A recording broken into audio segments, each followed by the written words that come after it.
So the Eurostar's not even cozy? It's nice. It's nice. Yeah. Have you done any? Are the seats Is that the train? Yeah. What's the best food out here in London? What's your restaurant that you brag about that you like? You gotta go there to eat. Not because you're Indian, but you're gonna. How you know he's Indian? One of them is Jim. You might be Puerto Rican or something. Jim Kana. Jim Kana. That is good. You could that be is really Dominican good too. You reckon? You I've got a Dominican vibe. Yeah. Actually, Sri He said Lankan. Dominican vibe. Dominican vibe. You're Sri Lankan? Sri Lankan originally. My boy Tim Kash is Sri Lankan. You probably know him. I do, yeah. He's actually from London. But his name's got to be Tim Kashanathan or something. Or Kashua Singer. Yeah, you probably cut it down to sound cool. Yo, what's up? This is Marlon Wayans. And this is Shawn Wayans. And we're going to unfortunately be on this hot-ass Romesh show. Check us out. It's the Romesh Ranganathan Show. Oh, shut up, Romesh. This episode is brought to you by Virgin Red. So, Virgin Red means go. That's the whole idea. And I'm telling you that because I am, by nature, someone who does not go. I'm world class at talking myself out of things. Someone says, let's go away for the weekend, and within 30 seconds, I've already talked myself out of it. So I stay home, thinking about all the things I want to be doing, which is why Virgin Red is, honestly, brilliant for people like me. Virgin Red offers epic rewards from the brands you love, and you earn Virgin points from doing things you're already doing. Your travel, your shopping, your day-to-day spending, and those points unlock trips away, hotel stays, live music, and experiences that become the story you're telling for years. Moments that become memories. All you have to do is go. Go somewhere you've been meaning to. Go do something you never knew you could. And once you're there, you remember exactly why you said yes. Even better, your Virgin points don't expire, so you can let them build up until something epic comes along. And it will. Ready to dive in? Become a member and start unlocking rewards that make life feel a little more epic. I'm going to do an intro. I'm going to try and big you up. If you don't like it or you want anything added, please let me know as I'm reading it. I trust you. Go ahead. Feel free to interrupt. My guest today... Please don't read it as I'm reading it. Go ahead. My guest today is supremely gifted comedians, actors and writers from one of the most iconic entertainment dynasties. They first burst onto the scene in sketch show In Living Colour, went on to front their own sitcom, performed stand-up internationally. I do know him. I told you. Yeah, I know. I do know him. Why'd you wait for him to get halfway through the intro? Now you got to start over, and you got to say, I was trying to tell him I knew Tim Kash. I do know him. Shit, I'm so sorry. I'm so sorry. Now he got to... What? No, but I know that guy's like, yeah. Now you got to say Dynasty again. Tim Kash. You don't like Dynasty? Dynasty? It's Dynasty. Okay. It's Dynasty, the way they say it. Why you let that man speak? Why did you interrupt him halfway through that You can long do it again. shit? This is a podcast. You're supposed to fuck up. Can we curse? You can curse. You Yeah, can fucking you curse. ask Let's that after fucking you get the curse. fuck on with it, yeah? Bullshit. Motherfuckers. Let's fucking go. Am I fucking right? Hurry the fuck up. Come Yeah, on. let's fucking Reach do up it. Dynasty. It's a fucking dynasty, baby. They first burst onto the scene in sketch show In Living Colour, went on to front their own sitcom, performed stand-up internationally, and create and star in comedy classics like Scary Movie, White Chicks, and Little Man. Now, 25 years after the original, they are back, bringing their signature mischief to horror spoof Scary Movie. It's the amazing Marlon and Shawn Wayans. Congratulations. Thank you so much for coming onto the show. Now, I'm going to be honest with you. You've got a tired vibe about you. Is that accurate? We're tired. We're exhausted. I'm sleepy. I flew out. If you know my last 3 days, you throw up. Seriously? I did a show in New Jersey. Yeah. I drove to New York. I did another show at Barclays Center. I got on a plane after 2 after parties. I got on a plane, came here, got off the plane. I did a show at the Wembley OVO. Yeah. And then after that, I had a party. And then after that, I've been working from 6 o'clock in the morning till, I don't know, so it's 8 at night, every night, promoting Scary Movie. And now he's sick. And now I'm going to Paris. Man, we got to eat shit food on the... Well, it's not... Now I'm sitting in your little closet having a nice conversation with a Indian dude with a dope DA. El DeBarge. And how are you, Sean? Are you Haitian? No. Oh, okay. No, he's I'm like Tim Kash. Sri Lankan. Okay. Yeah. I'm like Tim Kash. Okay, yeah. Yeah. I didn't know what Tim was for years. He's like, I'm Sri Lankan. Yeah. So, where is that? Tim Kash doesn't look Sri Lankan. He is. He's a crazy Sri Lankan. Full. He's crazy, and he knows how to pick every lock. I've never seen nothing like it. Okay, Not to say all y'all know how to pick but I know. locks. But the problem is that people don't know many Sri Lankans. If one of the two that they know picks locks, He picks that locks. becomes a stereotype. I got locked out my house. You know who got me in? Tim Kash. Tim Kash. In my own house. In my own house. I was like, what in the hell? Came right. Give me 5 minutes. Dude, where'd he go? He came through the front door. Here you go. What happened? Climbed the fucking roof. Got up there, picked the door to the bedroom, go in, come on home. That's exactly how Tim Kash sounds as well. He's in your house now. He picked it He may again, be. like Eddie Murphy and Beverly Hills Cop. How you doing?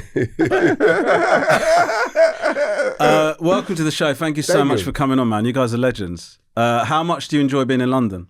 I really like it. You people are crazy. Y'all got some dark sense of humor, and you love games. Can we stop? I don't play no love games. playing Please games don't out make me play a here. game. Every show I've been on, they got some kind of damn game they want me to play. They love games. And I'm like, I'm tired of games. I want to play no fucking games. Okay, go scroll on, man. No, just I'm you fucking about really it. I'm joking. Oh shit, he had some games. I'm joking. We haven't got any games actually. Well, we do God. have one game, but it's not really that. Oh, see. But it's not. It's like a fun. And I've won every game. That's what's weird. We have actually got a present for you. Go for it. I'm hoping this is going to work. This is for you. I can't imagine you're going to want to take this away, but you can do if you want. It's sort of a la Scary Movie. It's like a little voice changer thing. Let me see if I can get it to work. Do you like scary movies like that? Kind of like that, yeah. Hold on, let me just set it to. This one's Baby. Do we get the speaker too? Yeah, you can have the speaker. Hello, how are you? That's the Baby one. Okay. What do you think of that? And then there's What baby sounds like that? Well, it's not actually, but you know. Oh, I'm not talking like. Hold on. a baby alien. There's Uncle, which is like. I'm going to be honest with you, I've lost faith in this, but this is like. You still want to give it? He said, I'll be honest with you, lost faith in this. lost faith. Yo, that's like a comedian. Yo, He started. I was on He started stage. bombing and then he bailed out on No, his bit. Sean, we was at the Barclays, and this white dude was bombing real bad. And he goes, I gotta be honest with you guys. I'm having an anxiety attack. Oh man. And then the black people that was booing him was like, oh, and they felt bad for him. They started clapping like, you get there, you get through. And then the motherfucker tried to tell another joke and they booed him again. Oh man. Yeah. I just wanted to hug him. Oh, Anyway, man. let me show you the second voice. So this is like if somebody's like in a documentary, but they want their identity protected. Hello. I thought It was going to be a consensual exchange initially, and then he started That sounded touching like me. everybody in the Diddy documentary. And that whole time, it was just 50 Cent doing that. Carefree voice, yeah. There was 1,500 bottles of baby oil. I hate when they make the girl sound like that too. I It's know. like, at least give them a girl Give him the baby distorted voice, right? But I will take that speaker. You just want the speaker? Yeah, I'll take the speaker. You gonna take the speaker and not the Okay. little voice thing? We'll figure it out after it. Do you want here? Do you just want the speaker? Thank you. It wouldn't have been. That. I mean, look, that is. Yeah, okay. Well, I'll just keep. It's a Do you great want this? speaker. No. Yeah, I'll take it. What am I gonna do with that? They don't can't know. even I'll hook take it it. up Come to on, that. come on. Are you sure? Okay. Yeah, sure, why It's just not? you said you don't want to travel with it, but you took the I biggest part don't, of but it. I'm going to give it to my publicist And to then you travel took, for you it. took the biggest part of it. Anyway, congratulations. Thank you. Congratulations on your gift. Oh, what? Thank you. Thank you. And congratulations, Scary Movie. Yes, Thank you. we do it. Guys, very, very exciting. Yes, we too. Why have you guys decided to bring out a new Scary Movie? What's brought you back? It's been a long time since you're involved in the originals. So what's the deal? How come you're back? Just think people need a laugh, and we got jokes. I think the world needs some laughter. It's been a long time since people came into the theater and really cracked up and enjoyed and laughed with at your friends and with your friends and just had a good time. I think the movie feels good. It feels like the 90s. So it's a nostalgic feeling. The original Scary Movie was so incredible. Like so funny. Yes. And like proper out and out comedy, right? And I think that in the interim, I think there's probably an argument that out-and-out comedies are fewer and far between, I think it's probably fair to say, right? In terms of like big outrageous comedy in a long time. A film that the only job that film wants to do is to just make you laugh as much as possible. Yes. It's fair to say we've had an absence of that, right? Absolutely. And so I would say a 15-year absence, maybe 20. Yeah. So do you feel like, what have you thought about what's happened with comedy movies in the time in between scary movies, I guess? They haven't had any. There's probably been like maybe 4 or 5 comedies. Last comedy that made me laugh, one of my favorite, is The Wrong Missy. Anybody see The Wrong Missy? I didn't see The Wrong Missy, no. Check it out. It was funny. That was the last one that made me laugh. But it was a Netflix movie. But this was the last time we seen a big comedy in like the theaters. It's been a long time. Maybe We're the Millers. Maybe the Borat. I thought that was funny. We're the Millers was great. And but that wasn't like. It was funny, Mo. But that wasn't recent. We're the Millers. I said that was the last. I just said that was the last time that was that like I laughed in the 15 theater. years ago, 12 years ago. And then the latest Vacation movie was funny. Those 2 movies made me laugh. Which one was that? Were you talking about National Lampoons? The new installment. The reboot or whatever. With the Korean car. That was funny. And what? So I haven't laughed in the theater. I haven't laughed in the theater. Do you think it's like? Do you think like comedy's kind of like making people laugh as a thing in a film is sort of? I feel like it's slightly. People don't realise how difficult that is, right? So it's slightly sort of not disrespected, but it's overlooked. If a film just makes people laugh, it's less likely to win awards and stuff like that. Do you know what I mean? Absolutely. Comedy doesn't get any credit. You know what comedy gets now? Criticism. That's what the problem is. It's too much criticism and not enough laughter. Yeah, you can't judge in comedy. You got to go to a comedy club or you go to a place. You want to hear the dark jokes. And I think society has, over time, I think social media, COVID, all the movements, just made everybody scared. And, so now people are desperate to laugh. And you could tell by we got 450 million views on our trailer in less than 5 days, which is insane because people are hungry to laugh. It felt like the 90s when I went to the movie theaters, because I went to Scream to see the trailer play in front of Scream.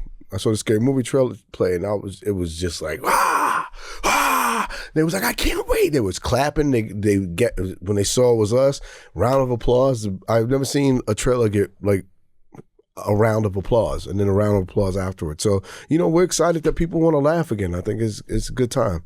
With the original, it's like it's sort of in the tradition, I guess, of like Airplane and proper like, out and out comedies like that. Those films that kind of when people watch them, a lot of it is like, I guess you could call it silly comedy. Do you know what I mean? In terms of what you're doing. And when people see silly comedy, they think that's people assume that can be easy to do, but physical comedy and pratfalls and all of that kind of stuff is probably the most difficult. Parody is actually the hardest genre you can write.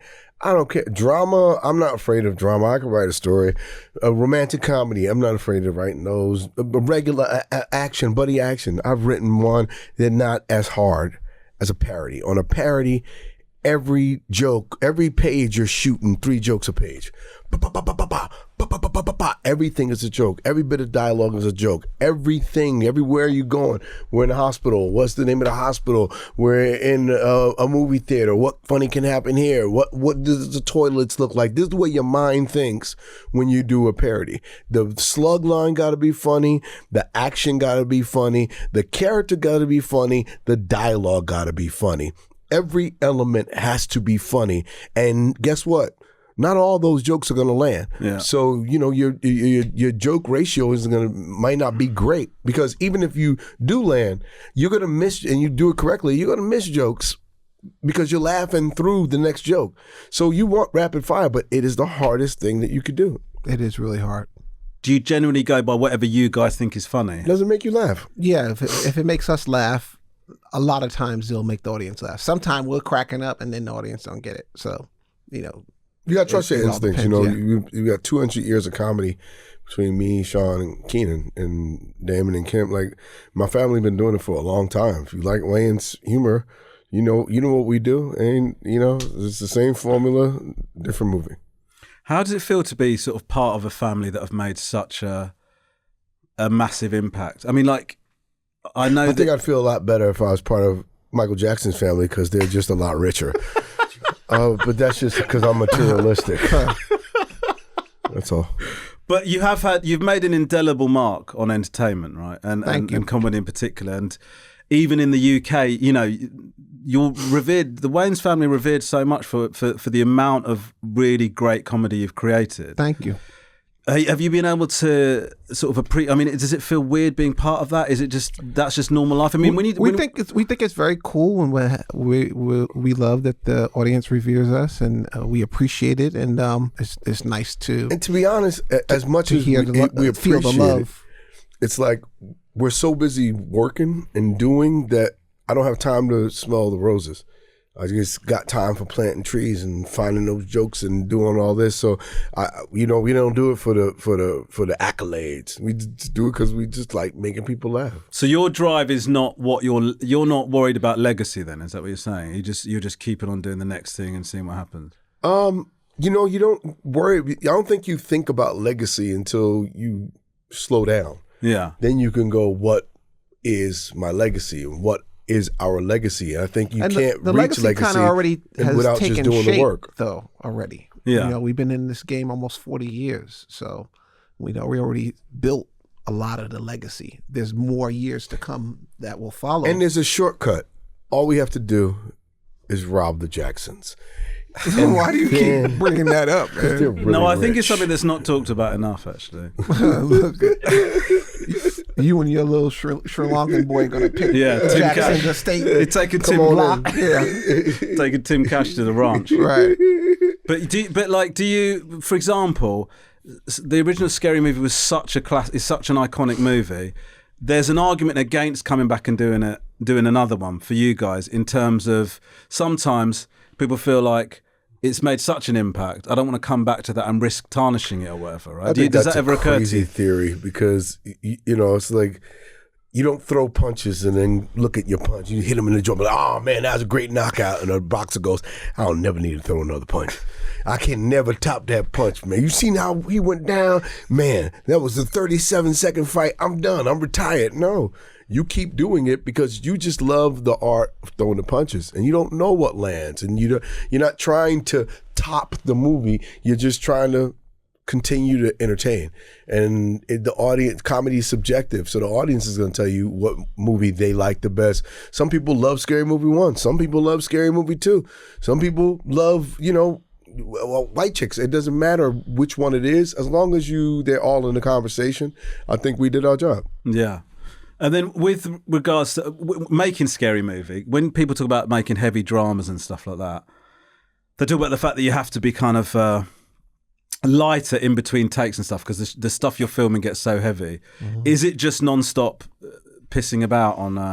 I know it's a very British thing to say. Yeah, pissing. There's a lot of pissing about. Yeah. How much pissing? Like, is it just non-stop pissing about? I mean, he tries to piss, I take a piss, and he's laughing while I'm peeing, and everyone's trying to make each other laugh. So there's just piss flying everywhere. Yeah, it's a piss fest. It's I think everybody's trying to make each other laugh. And I think that's the fun of doing comedy. And for me, when I'm sitting there watching everybody, and Shawn, when we're watching everybody, we're trying to make them funnier in each scene. Go, okay, say this, improvise. So we're improvising for other people. So as you're doing it, it's just working. You're not thinking about it. It's the work is the fun. Right. Yeah. So it's not like about, hey, let's have fun between takes and do some more pranks and fun stuff. No, everything fun we try and put on the screen. So you're just trying to top whatever you've done. Yeah, we're trying to make everything better. So we'll have a script that we are following, but then after you do a take, then we'll go, okay, that was funny. We got that in the can. Okay, let's try it like this. Right. And then you just keep going until you think we keep going until we go, oh yeah, that was till really we're behind funny. Budget. Yeah, and then, exactly. We're ready to shut us down. And they're like, you gotta hurry up. Shooting in this room.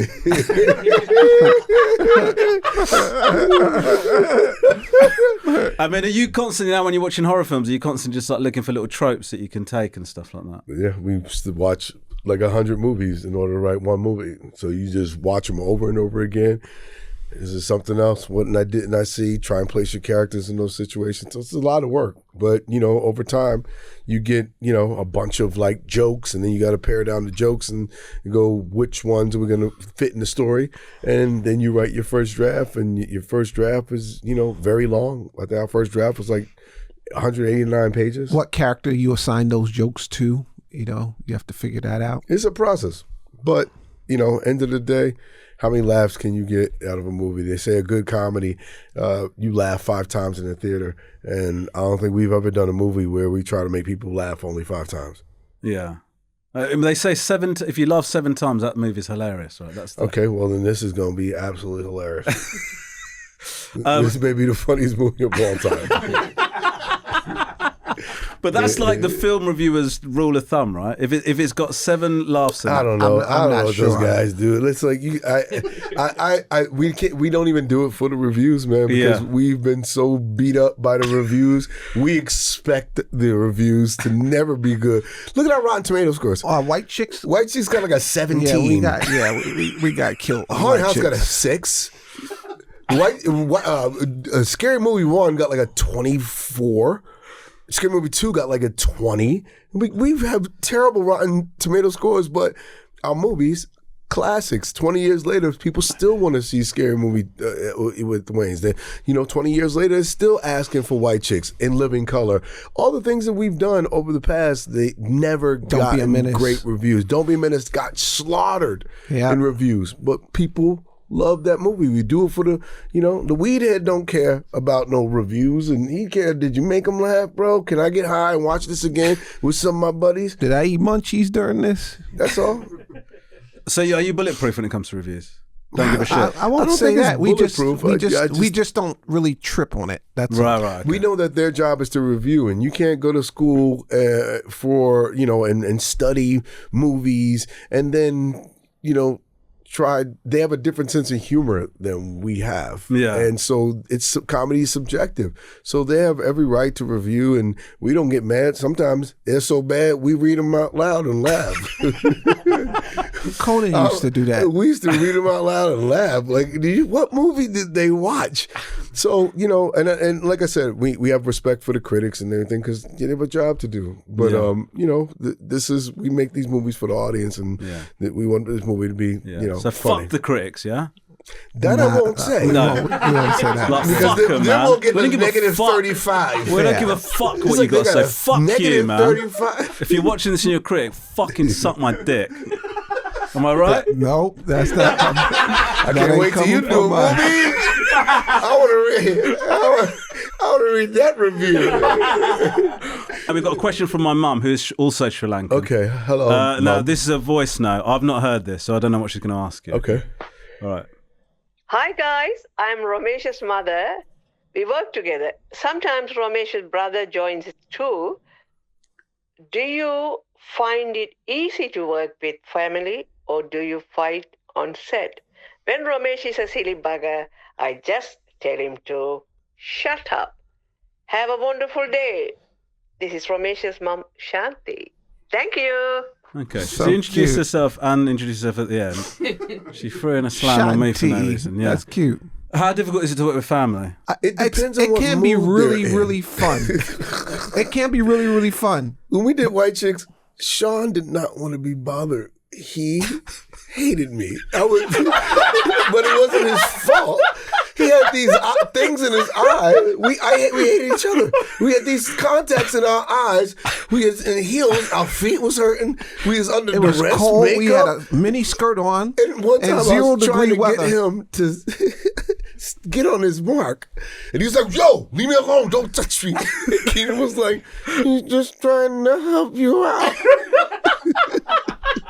I didn't want. I didn't want to hear nothing from nobody. But I understood how he felt because I was in the same exact makeup as him. It was so painful that when on the very first day of shooting, I went to my brother and we did one scene. We did a take, and I go, "Yo, how much longer we got?" And he's like, "Motherfucker, you just started shooting."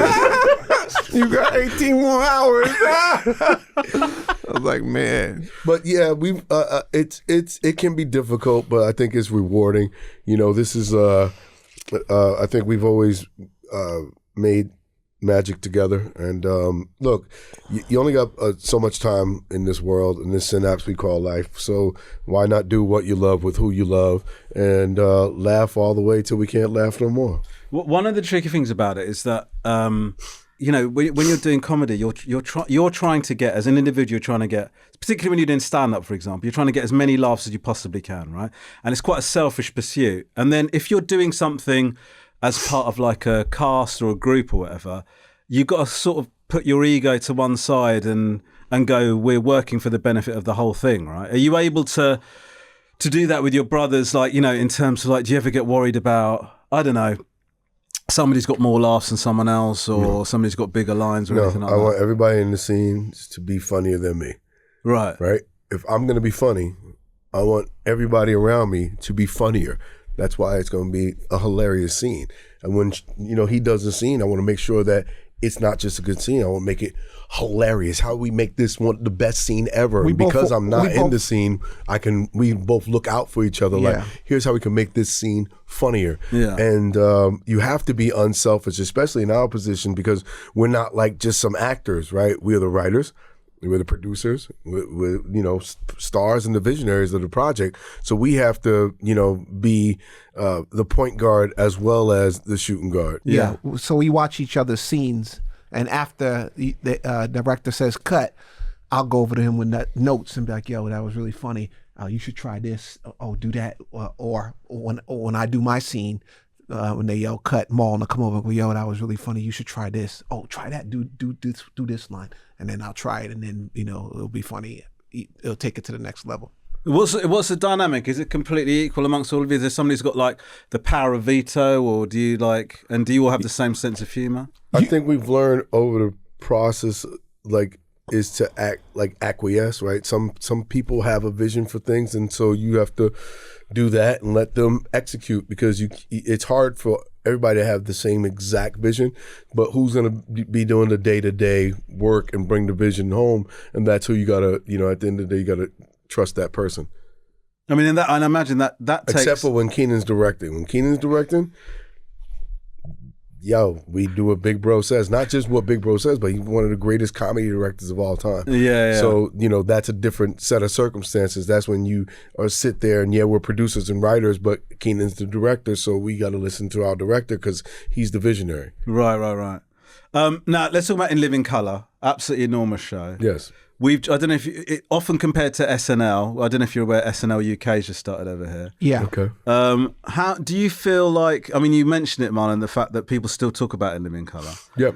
What was that like to be part of something? I mean, you can't have known that it was going to have the impact it was going to have, but what was it like to be part of all of that? How exciting did it feel, and how difficult was that? Because with sketch, you know, I think that there's probably, you know, because SNL's run so long in the States, sketch comedy over here has disappeared for a while, and it's starting to come back a bit. But sketch, we grew up on Benny Hill. That was like our favorite. Really? Yeah, we loved Benny Hill. Monty Python has always been very funny too. I love Monty Python too, but big fans, man. Brits are funny people, man. The Office, you guys got a great sense of humor, and I wish more of the world had that kind of dark humor. Twisted. Do you think the British have got it particularly dark? Oh, you're dark. You're dark. But smart, too. Dark, smart, and it's wicked. You just guys, you know, I love British humor. With sketch, like, do you just accept some of its hit? Like, it's difficult to make every sketch hit, right? Well, I think it is difficult. I think when you talk about television, I think sketch is the hardest form of television. I think just the same way sketch and parody. That's why for us, we do sketch and we do parody. Here's how hard sketch is. Every black sketch show producer and performer quit at the 5-year mark. Richard Pryor, Key and Peele, Dave Chappelle. They did 5 years. And Keenan. They're like, I'm out. All quit. I'm out. Yeah. After 5 years. It's tough, man. It's a tough because it's like rough. It's a machine, right? It's and you're constantly trying to, then the audience has an expectation, so you gotta, you gotta wait for things to happen, and you can only do but so many characters. And what's great, we had a lot of original characters when we did Living Color, but and Living Color had an insanely talented cast too, and insanely talented writers, But you turn them over so much. You just basically bleeding people's dry because all day long we used to stay on Living Color till 6 a.m. writing sketches. Yeah, because nobody wanted to write for Keenan and Damon's little untalented brothers, and that was Keenan and Damon. That was Keenan and Damon talking. Except Phil Bowman, though. Phil Bowman used to write with us. So you had people that didn't want to write for you. So you just come up with your own shit. The other guys, everyone was trying to write for the guys with the superstar characters. Yeah. Everybody wanted to write for Damon and Jim. Yeah. And David and Kim. Yeah. And Kelly, they wanted to write for the cast members who had the hits. Me and Marlon didn't have no hits. We had to create our own little hits. We had Snuff and Rome, and he did Shabba Ranks, and I did LL Cool JJ, and we was trying to get on Ice Po, we was trying to get our foot in the door and get our superstar sketches. Now, what some people might not know in the UK, you could have at least put your hands up. Why didn't you? You guys are lucky I don't fart. I really want to fart in this room. That's what I want to do. Never mind the sneezing, but I want to fart in this room. I didn't let it out, Sean. I know. I'm over here. Okay. That's how you'd normally lean, right? He's already getting sick. Look at him. Just lean into the He always looks sick, though. That's crazy. He does look. You always look like you just got. Do you know how you know how he's? He looks like he just got bit. Like we could save him if he chops off his arm. You know how you know he's ill when he starts to look well. Look, if he's looking healthy and he's got a normal colour to his face, then you got to call a doctor.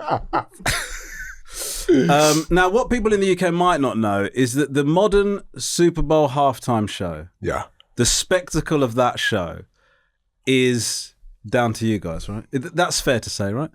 The reason for that spectacle was because of In Living Color's Super Bowl halftime show. So can you explain the whole phenomenon? Well, before that, Keenan noticed that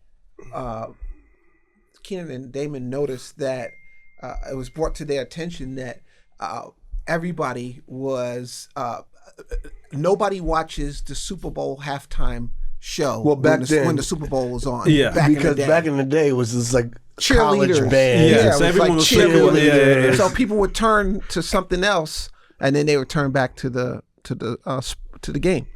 So they seen that as an opportunity to get people to watch In Living Color right. during the halftime show, and have people turn to Fox watching Living Color's live halftime show, and then have them turn back to the game.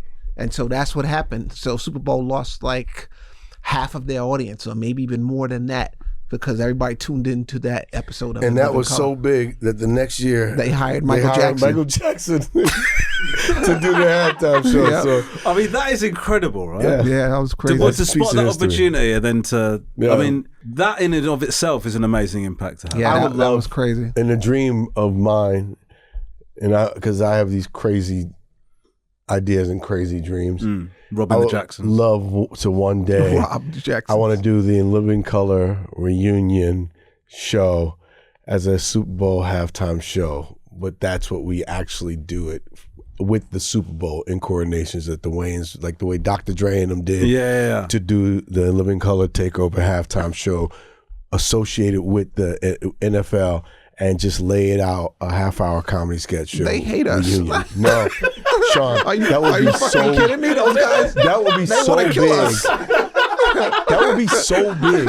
Are you kidding me? You know how big that would be if we did the In Living Color reunion. I know exactly what you're going for. I'm just saying they hate us. You know how much money we made them spend? They probably hate us, but the point is, so what if we did it again? We'd go do it over at Fox. Then they'll hate us even more. Exactly. But just let's just table that. I think it can happen. I think it's worth putting a pin in that. Put a pin in that. Watch. 100%. Okay. Put a pin in that. I'm going to bring that to the streets. I'm throwing it up there. Work on the pop. Now, one of the things that we talked about. They hate you, son. That was my dead father telling him. He tried to bring my father in on the idea. He's like, I'm gonna work on it, Pop. And then my father saying, they hate you, son. It's really hot in here. Yeah, it's quite hot, isn't it? Are you struggling? Aren't you? Me? It's hot. Sri Lankan, man. What does that no, mean? I'm quite warm. I'm quite warm. You're used to this kind of heat? Is it hot in Sri Lanka? Yeah. Ask Tim. Tim knows. We'll call Tim. Let's Don't call Tim him now. Yeah, I don't It's think too it's a hot bad. in I here don't think it's for a that. bad idea. You really do know Tim?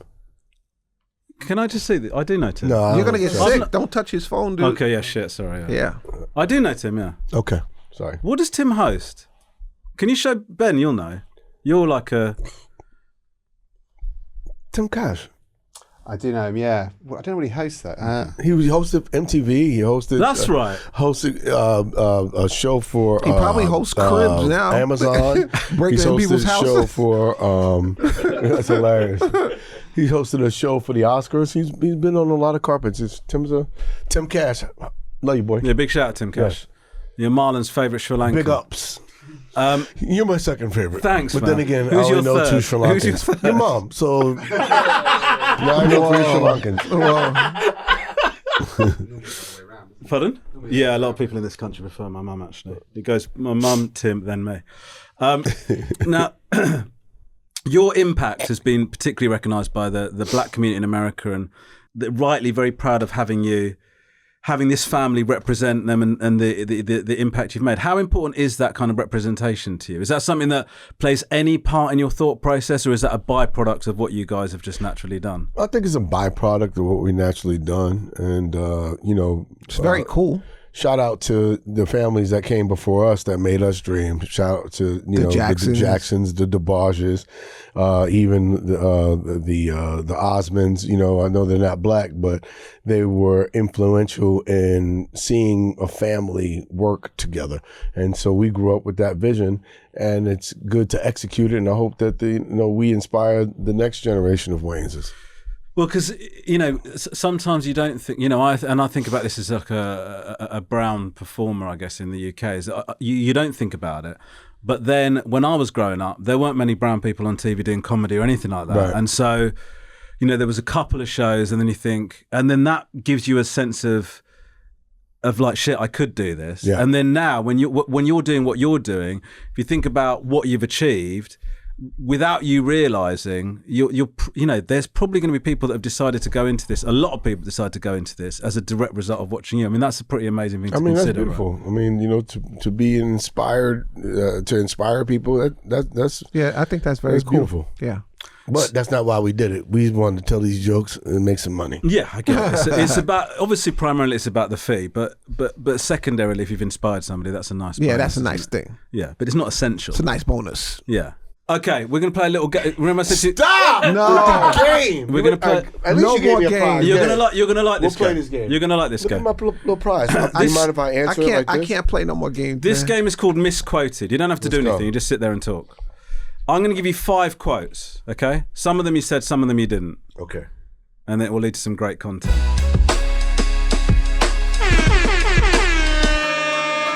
It's Misquoted. Here we go. This is Misquoted. Go for it. This is your first one. Did one of you say this or not? This white boy is funny. Trust me, he's like silly putty. Jim Carrey. Correct. That Damon was said this. Was it Damon that said this? It's you telling this story. This white boy is funny. He's like silly putty, Keenan. That's Damon. Yeah, no. Oh. Okay, here's your next one. Go for it. Writing sessions are lit these days. I don't None know. of us. I don't know anybody that said We're that. too old to use the word lit. Who said that?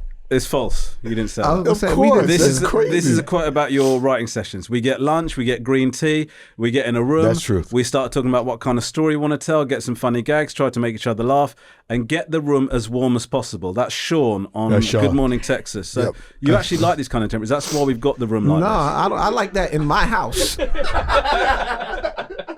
I like. This is another direct quote. I don't want to There's smell a direct quote from Sean. I like the room small and hot, and with two awkward white guys in the corner. No, And that's why. no, That's why we I never arranged said that. Hell no. So we've done it exactly as it said. You said to Good Morning Texas in March of this year. I'm done with movies. He's getting hot. He's mad. I'm done with movies. I'm moving to Palm Beach. Not us. Who's that? That's not us. No, he didn't say that. Yeah, no. He said, I'm just trying to be prolific. I want to do great things. When asked about whether there'd be a White Chicks 2, and that was to Real 92.3 FM in January of this That year. sounds like something Marlon would say. Yeah. Yeah. Yeah. Okay. Now, I'm moving to Miami. That's something Damon would say. I'm moving to Miami, far away from you niggas. But he said Palm Beach. Palm that ain't Beach. a Damon. That's not a Damon quote. Well done, guys. You won the game. Oh, I yeah. won. Both of you won. Both So of you what won. we win? Pardon? Your eventual release from this room. I'll borrow that. Oh, yes. But here's my 5 more questions. I've got 5 more, literally 5 more questions. Well, 4, 3. I know this. How many questions? I can see the monitor. Okay. Okay. You've had an incredible career. Congratulations. Thank you. Have you got anything left that you want to do comedically or creatively? Is there anything that you still want to achieve? Like, if you were to retire today, would you be like, we had a good run? Or is there something, one more thing that you want to really hit? I have a lot I want to do. I feel like I'm just beginning. For me Really? personally, yeah. Because everything I've done up until now has been study, work, study, work, study, learn. And now at this age, I can execute every last single thing that I have thought of. And there's so much more I want to do. Like these are my best years. These are my Denzel years. These are the years that you work to have this 20-year run. I feel like my best work is ahead of me. I feel like if I was done today, I could say we had a nice run. Right. So Not that I don't have more to do. Yeah. It's just I can say that. I'm not, there's nothing. yeah, I'm not trying to take over the world. But you are. He is. I am. And then If I died today, I'd be mad as hell. I'm like, man, I want to do Dynamite. I want to do The Mask. I want to do White Chicks too. is there going to be a White Chicks If I too? die, put me in every one of these movies in a coffin. Or, Playing the dead work guy. with me like, what's that movie? Don't Weekend get me at sick. Bernie's. Yeah. Weekend at Bernie's. Just have me sitting next to you. I want to keep doing movies. Where does a stand-up sit alongside movies? Like, do you have a favourite it. thing that you do? I love stand-up. I thought I used to be the thing I hated, thing I feared. Now it's like the thing I love most. I love it. I am addicted. I want to stage every weekend, and I'm working on now my 6th special, and I just want to keep pumping out funny stuff and clean slate and start again and blank canvas. I love the art of, because I used to always have to feel the need to do a movie, or I would feel anxious, to feel some anxiety. But because I do stand up now so much, I quell that anxiety, and I get to put together, the things I really am passionate about and construct it how I like to construct it. So I do stand up in between movies. Yeah. And how much? And are you doing that? Do you feel the same as Marlon about? Are you addicted to it? Do you feel like you have to be doing it? No, I love it and I do it, but I'm not addicted to it. I just love the art form. Do you think there's an argument that it makes you funnier? I sort of feel like it makes you funnier in everything else you do. It does make you funnier. Makes you a better writer, a better producer, a better performer. visionary.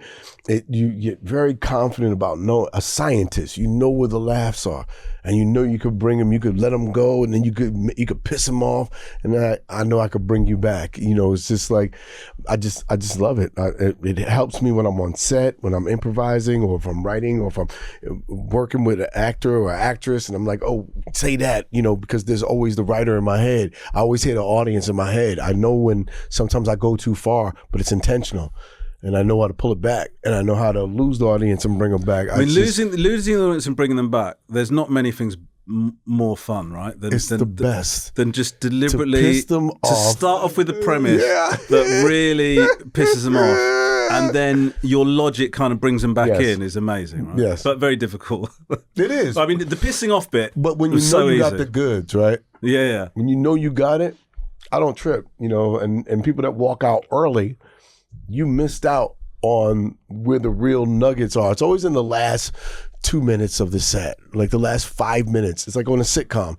You don't get the story beats until the last minute, 21 minutes. Then they go, now let's give them a little heart for about a minute or two. Yeah. And then you go back to a joke. Yeah. But, you know, I think you got to stay around for the performances because you get to, you know, you get to see what they cooked up. I remember watching, in fact, I think you were there as well. We went to watch Bill Burr in London. That must have been great.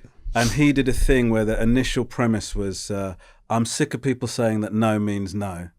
It doesn't, right? Like he's talking about women, because when women say no, it doesn't always mean no. And it was at the Royal Albert Hall. He lost 2,500 people instantly, right? And then he brought them back, and it felt like, you know, when you're watching a comic and you get nervous for them, you just think this room is not with you at all. Yeah. And then, but he knew that the bit he was doing, and it was fucking amazing to watch that happen, man. It was incredible. Yeah, I love Bill Burr. That happened to me just the other night. Really? Twice in London, matter of fact, both shows. Is it Wembley? Wembley, yeah. I did something that just everybody's like, oh, and I was like, good, you're listening. And then, you know, because sometimes I jab.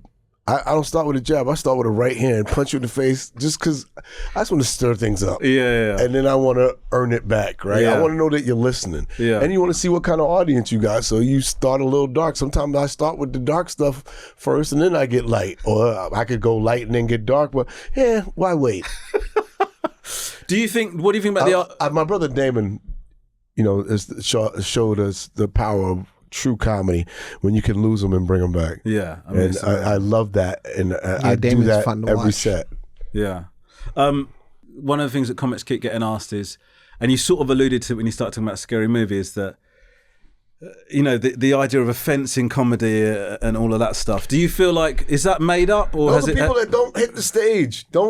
Executives don't hit the stage.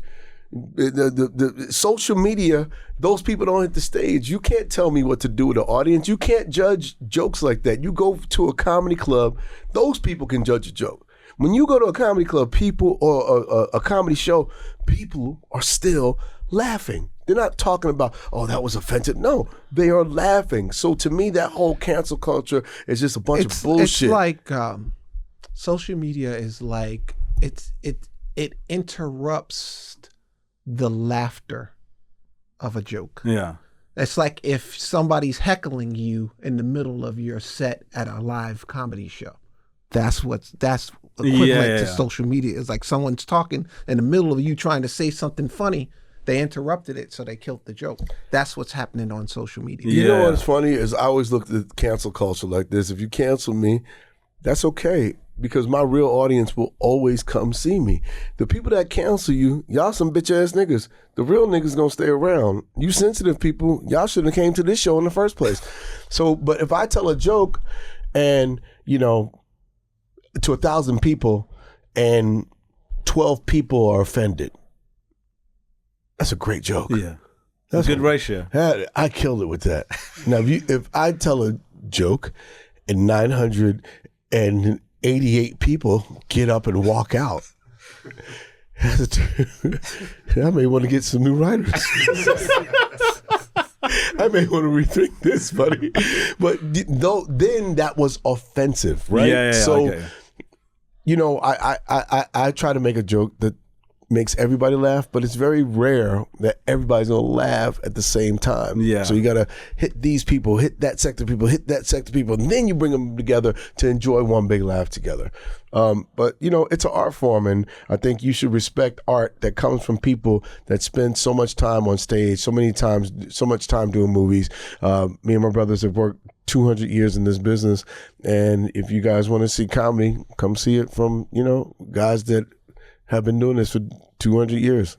So we normally ask for like a viral moment or exclusive or whatever. So I'm going to cut to the chase here. What are the chances of there being a White Chicks 2? And would you ever consider it? I think if Scary Movie 6, Scary Movie comes out and the audience comes and supports it, and we know that they want to laugh and that comedy is back, then White Chicks 2 will be the next thing that we'll work on. You heard it here first. Please give it up for Shawn and Marlon Wayans. Thank you so much for watching this episode of the Romesh Ranganathan Show. I've been told that some of you are watching this, enjoying it, wallowing in it, but you still haven't subscribed. That's mad behaviour. You're going to miss episodes. Very silly. So follow and subscribe to the Romesh Ranganathan Show on YouTube, Spotify, Apple, or wherever you get your podcasts. We drop new episodes every Monday and Thursday. On Monday, I'm here with amazing guests talking about their career, what they're up to, having a laugh with them. And then on Thursdays, I'm joined by my mum, widely regarded as the audience's favourite Ranganathan.